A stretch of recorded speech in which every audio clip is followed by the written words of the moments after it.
customer order. Thanks for shopping with me. သူကနှင်းစီအိတ်လေးကိုမှားထားတယ်ပေါ့နော်အိတ်လေးကအရန်တောက်ပါတယ်နောက်ကဆိုလဲတောင်းတောင်းလေးအထဲမှာစစ်လေးကိုဖွင့်ပြပေးမယ်ပေါ့နော်စစ်နဲ့အထဲမှာလည်းတော်တော်ဆန့်ပါတယ်အထဲမှာလည်းတစ်ထပ်ပေါ့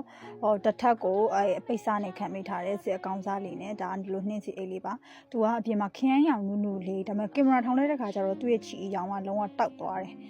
ရိုးရိုးနဲ့ပဲရအဖက်နဲ့ပဲရခုရောင်လေးထွက်နေရပါတော့တကယ်ခင်းရောင်နူးနူးလေးကိုမှအနက်ရောင်ခံလေးနဲ့ရမ်းလာပါတယ်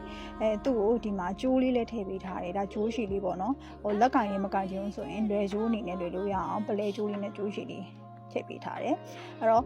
ကိုကဒီဘက်ကနေပြီးတော့လက်ကင်ကျိုးလေးကိုလည်းဖြုတ်လို့ရမယ်ပလဲကျိုးလေးကိုလည်းတက်လို့ရမယ်ပေါ့နော်အရှင်လေးတွေနှစ်ခုလုံးကအရှင်လေးတွေလုပ်ပေးထားပါတယ်တကယ်လို့ကဒီပလဲကျိုးမတက်ချင်လို့တခြား ready made ကျိုးလေးတွေရှိတယ်ဆိုရင်လည်းဒီအိမ်မှာစိတ်ကြိုက်တက်လို့ရအောင်လို့ဆိုပြီးတော့တီတီစတာလေးလုပ်ပေးထားပါတယ်